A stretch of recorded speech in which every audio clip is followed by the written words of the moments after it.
Assalamualaikum warahmatullahi wabarakatuh. Perkenalkan, nama saya Devi Sabtutiani dari kelas 12 TITL 2. Di sini saya akan menjelaskan secara singkat tentang sejarah berakhirnya kekuasaan VOC. VOC atau Verenigde Oostindische Compagnie adalah perusahaan perdagangan Belanda yang beroperasi di Asia pada abad ke-17 dan ke-18. VOC merupakan perusahaan pertama yang melakukan perdagangan dengan cara menjajah wilayah lain. Meskipun VOC memiliki kekuasaan besar di Asia, namun pada akhirnya kekuasaannya berakhir. Sejarah singkat kekuasaan VOC. VOC didirikan pada tahun 1602 di Amsterdam, Belanda. VOC fokus pada perdagangan rempah-rempah di Asia, terutama di Indonesia. Dengan kekuasaan dan pengaruhnya, VOC berhasil menguasai sebagian besar wilayah Indonesia pada abad ke-17. VOC juga mengalami berbagai masalah seperti korupsi, pemberontakan, dan perang melawan Inggris dan Prancis. 5 penyebab runtuhnya VOC. 1. Tidak sukses di bidang militer. Kesuksesan militer VOC menghadapi bangsa Eropa pesaing diantaranya hanya terjadi saat mengusir orang Portugis dari Maluku pada 1605. Tetapi keberhasilan ini sebagian besar dipengaruhi kekuatan pribumi di sana. Selain itu, VOC selalu kalah. 2. Korupsi, kolusi, dan nepotisme. Gubernur Jenderal Van Horn melakukan praktik nepotisme dengan menggantikan mertuanya, mantan Gubernur Jenderal Willem van Outhoorn pada 1794. Gubernur Kepulauan Ambon Alexander Cornabe juga melakukan praktik korupsi saat menjabat pada 1780 sampai dengan 1793. Ia dinyatakan bersalah di Batavia atas ketekunan di pemeriksaan kas daerah. Praktik korupsi di VOC juga mencakup penyelundupan barang ekspor, markup nota pembelian, sogokan penerimaan pegawai, dan pembuatan laporan keuangan palsu.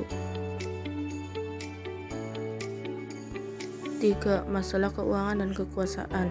VOC harus mengalami banyak pengeluaran untuk biaya peperangan yang berlangsung lama.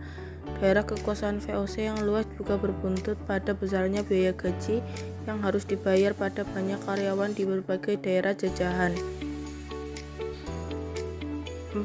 Persaingan dagang. VOC juga kesulitan mempertahankan hegemoni dengan bertambahnya saingan dagang di Asia. Dua bangsa pesaing terbesar VOC saat itu adalah Inggris dengan East Indian Company dan Prancis. 5. Perubahan politik di Belanda. Sistem monopoli yang dijalankan VOC sudah tidak sesuai dengan keadaan Hindia Belanda pada masa itu. Perubahan politik di Belanda dengan berdirinya Republik Bataaf 1795 yang demokratis dan liberal menganjurkan perdagangan bebas. Kerugian VOC dari usaha dagang juga diperparah dengan praktik korupsi, kolusi, dan nepotisme di kalangan pejabatnya. Contoh, residen-residen Belanda memaksa rakyat untuk menyerahkan hasil produksi dengan harga rendah dan dijual pada VOC dengan harga tinggi. Kerugian yang dialami menyebabkan VOC tidak dapat lagi menyetor ke kas negeri Belanda. VOC akhirnya resmi dibubarkan pada 31 Desember 1799 dengan hutang yang mencapai 136,7 juta gulden. Kekayaan yang ditinggalkan di Indonesia berupa kantor dagang, gudang, benteng, kapal, serta beberapa daerah kekuasaan. Selanjutnya, dampak dari dibubarkannya VOC bagi rakyat Indonesia yakni penderitaan sedikit berkurang karena sudah tidak ada monopoli. Dari pembubaran VOC, rakyat dapat menjual rempah-rempah ke pedagang dari kongsi dagang manapun.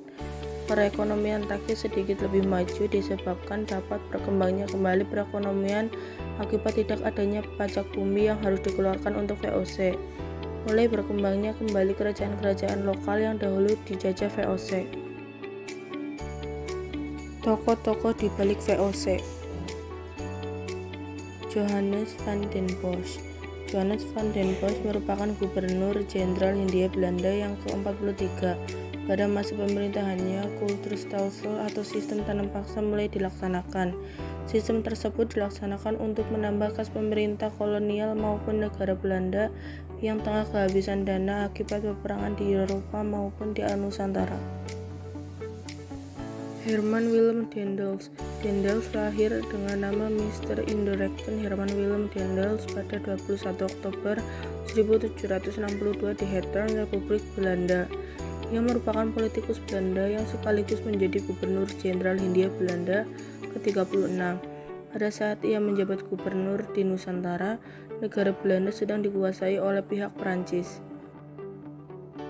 Thomas Stamford Bingley Raffles. Ketika menjabat sebagai Gubernur Jenderal, Raffles memiliki banyak kewenangan, yakni memperkenalkan sistem otonomi terbatas, menghentikan sistem perdagangan budak, merombak sistem pertanahan dari pemerintah Belanda, melakukan penyelidikan terkait flora dan fauna yang ada di Indonesia, melakukan penelitian terhadap peninggalan-peninggalan kuno seperti Candi Borobudur dan Prambanan, dan menyelidiki keberadaan sastra Jawa.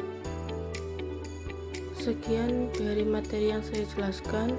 Terima kasih atas perhatiannya. Wassalamualaikum warahmatullahi wabarakatuh.